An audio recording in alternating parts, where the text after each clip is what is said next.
Tuhan itu pernah ngomong sama saya waktu lagi saya sembuh. Setiap hari saya puji-pujian, cuman dengerin lagu Kecaplah dan lihatlah betapa baiknya Tuhan. Setiap hari saya nyanyiin itu dari proses saya kemo sampai beres. Dan singkat cerita saya pulang dan saya sembuh sampai hari ini.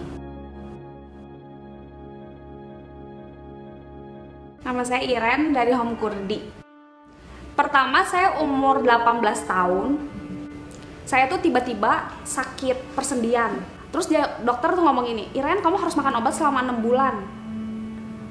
Kamu itu kena rheumatoid arthritis, jadi badan saya tuh kekurangan cairan tuh ngambil dari tulang.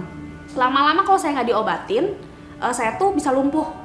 Karena saya tuh jalan tuh harus digeser, turun tangga nggak bisa, mandi sampai nggak bisa. Saya sembuh, pulang, saya berobat, makan obat, beres. Saya sembuh, aduh Tuhan thank you pisan, saya teh bisa lari, bisa jalan, turun tangga aja buat saya teh gift. Karena saya tiap turun tangga digendong sama koko saya, saking saya teh nggak kuat. Ternyata tahun depannya badan saya tuh biru-biru. Begitu saya cek ternyata trombosit saya tuh udah drop.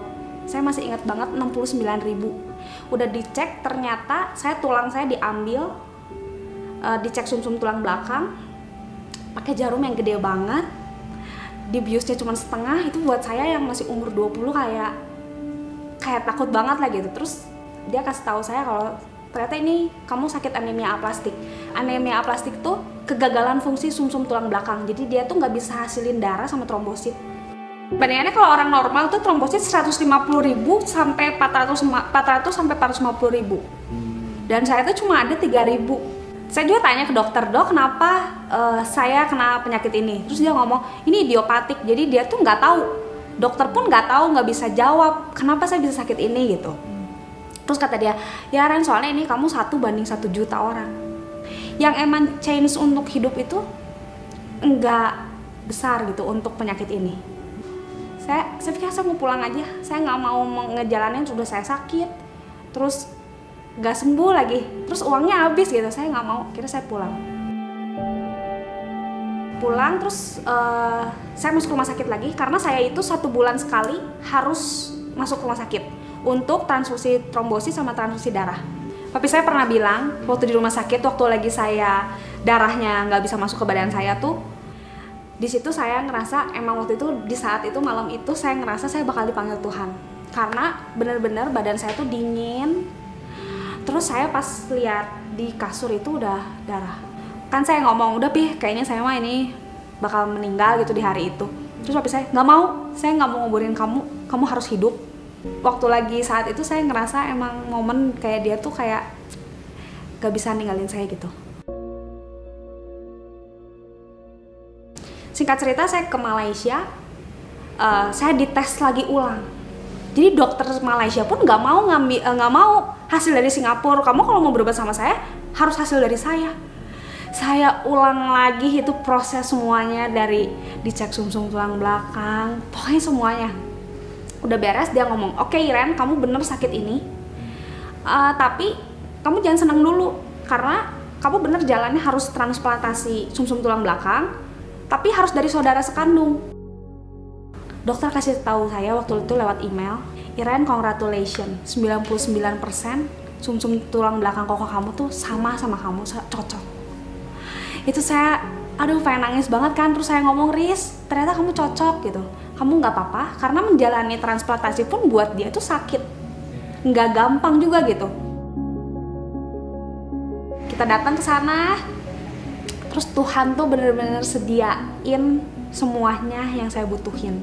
Saya nggak punya apartemen apa segala macam. Tuhan kirim teman saya dari SMP, apartemennya sama rumah sakit saya tuh cuma 5 menit.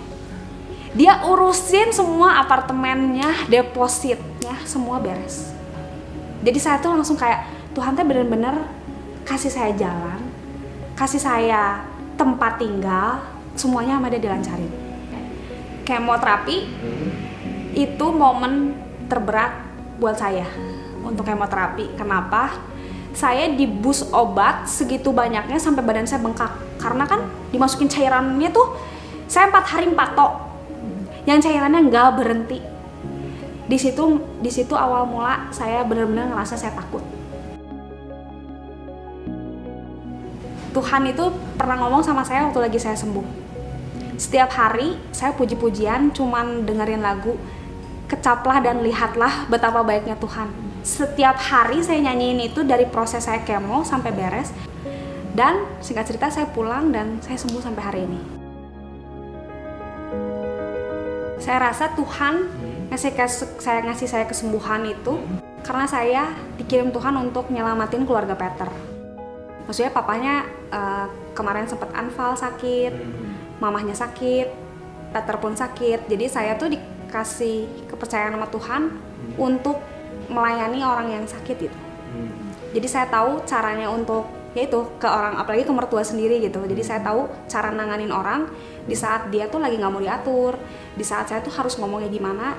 Dan sampai hari ini tuh ya emang gift dari Tuhan tuh, setiap orang yang saya urusin sakit tuh dia tuh nurut gitu, kayak oh ya kapan saya harus bisa masuk untuk ngomong.